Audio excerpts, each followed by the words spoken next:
Hello again, and thanks for tuning in for video number 5.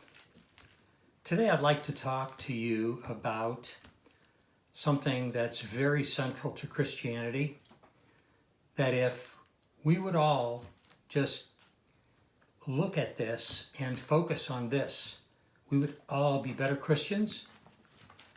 And I think those who are affected by our walk with the Lord would be influenced much better towards God, and that is love.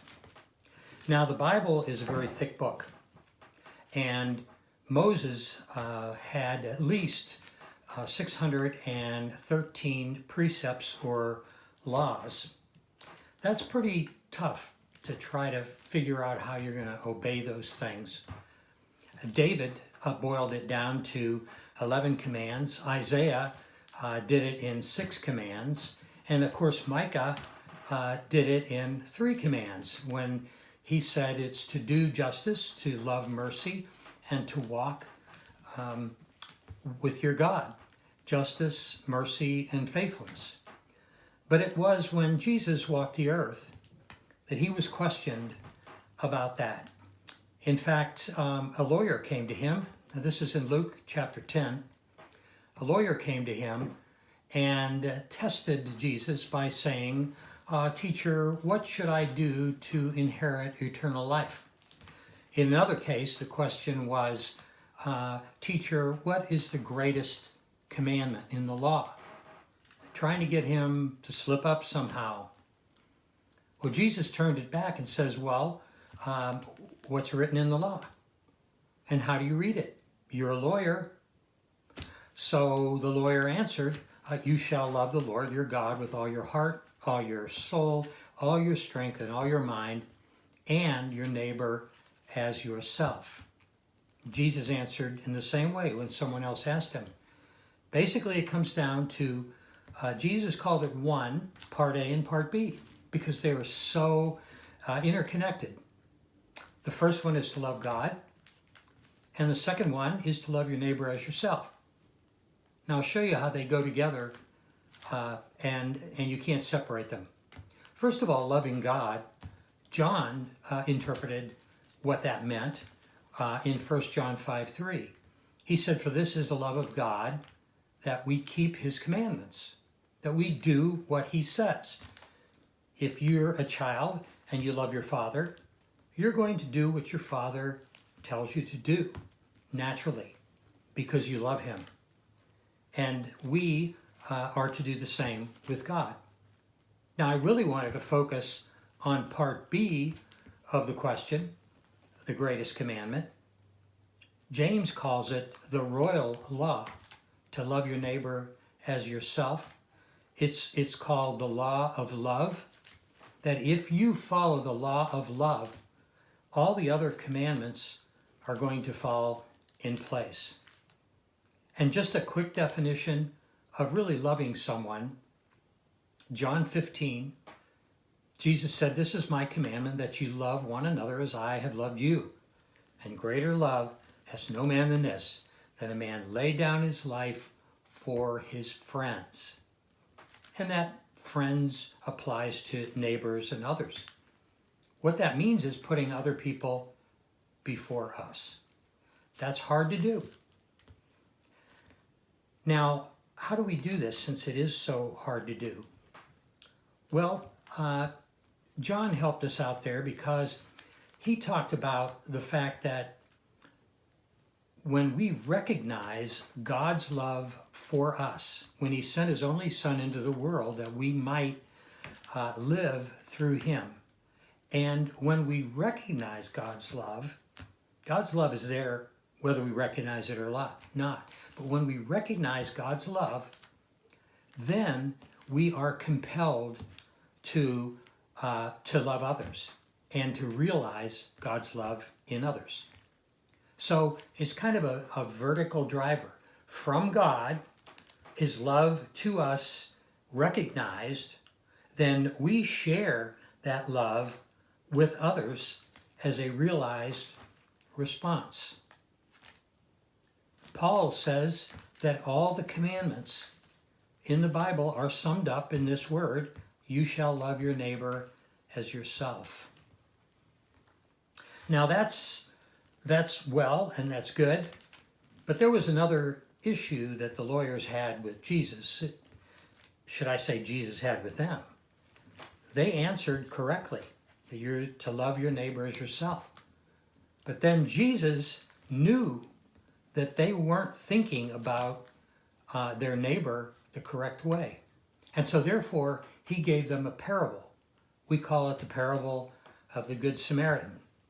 Remember that when in Luke 10 also, a man was going down from Jerusalem to Jericho and fell among robbers, and they stripped him and beat him, and they departed and left him half dead. And then a priest, a holy person, goes by and doesn't do anything to help him.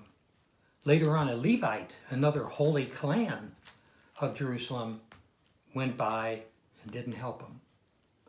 But a person who is not well thought of at all by the Jews in the first century was a Samaritan. They weren't fully Jews, but they tried to practice the law, etc. And so Jesus said, but a Samaritan came by, had compassion. He bound up his wounds, poured oil and wine on him, on his wounds, and then he set him on his own animal, took him to an inn, took care of him, and the next day told the innkeeper, I'll pay for whatever it costs and however long he has to stay. Jesus asked the lawyer then, which of these three do you think proved to be a neighbor among the man who fell among robbers? And the lawyer said, well, the one that showed him mercy.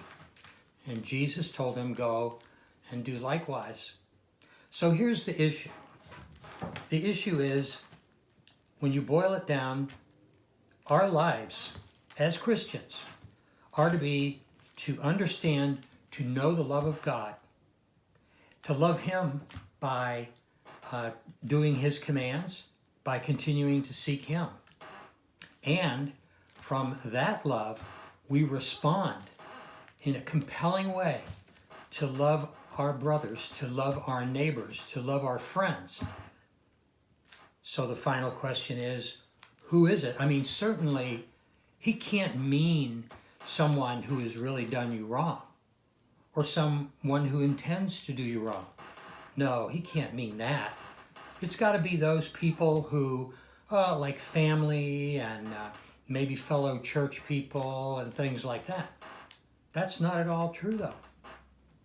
Jesus pointed out that we tend not to want to love the unlovely.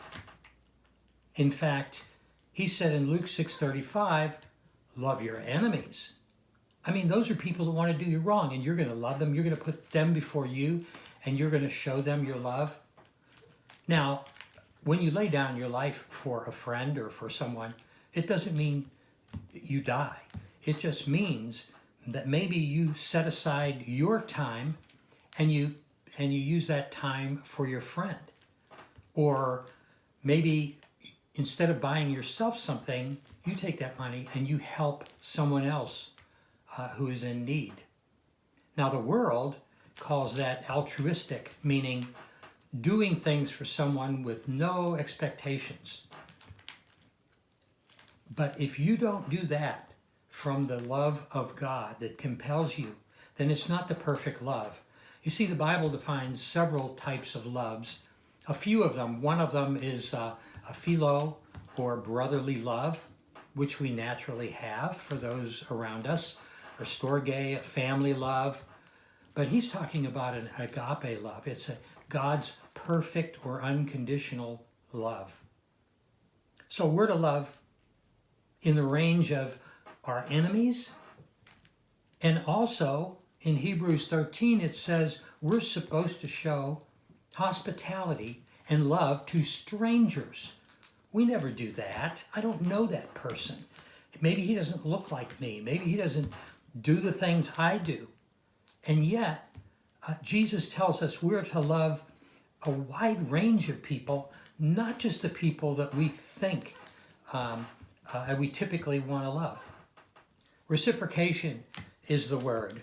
We tend to love people that will reciprocate. They will love us back. They will give us something back. But Jesus said, if you're going to invite someone to dinner, whatever, to be hospitable to them, invite the poor, the crippled, the lame, the blind. What does he mean by that? He means the downcast, the downtrodden, the people who can't pay you back. Because he said they cannot pay you back. But you will be paid at the resurrection. That's what we call, in the Bible, laying up treasures in heaven. When you do something that you don't get paid back anything in this life, even a tax benefit or some sort of marketing benefit. No, nothing. We then store up treasures in heaven as Christians. Isn't that a wonderful thing? It could be that nobody knows what you did in helping someone, but God does, and you store up treasures in heaven. So that's love. And especially in these times, it would be a good time to somehow reach out to the neighbor. You don't have to be within 6 feet, but you can love them. And you can love people that you've never loved before. That's Christianity. That's true Christianity. Thank you for taking the time to watch this video. Please reply or share if you'd like to. And thank you until next time. God bless.